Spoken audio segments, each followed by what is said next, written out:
नीलम दिशा हमर नमस्कार दर्शक लोकन चैनल का सब्सक्राइब करवा के लेल लाल बटन का दबाओ आ तकर बाद घंटी पर क्लिक करके नव नव मैथिली गीतक आनंद उठाओ।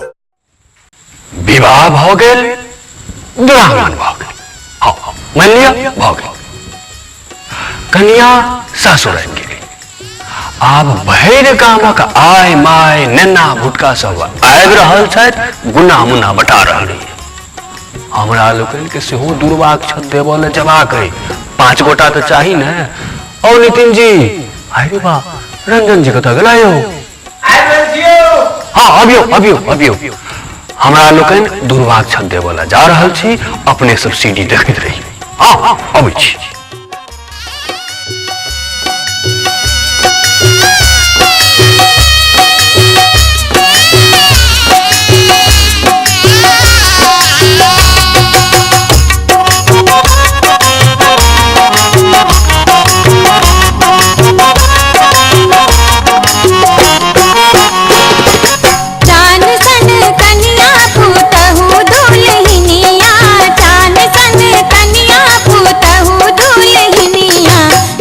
गाड़ी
मुहमा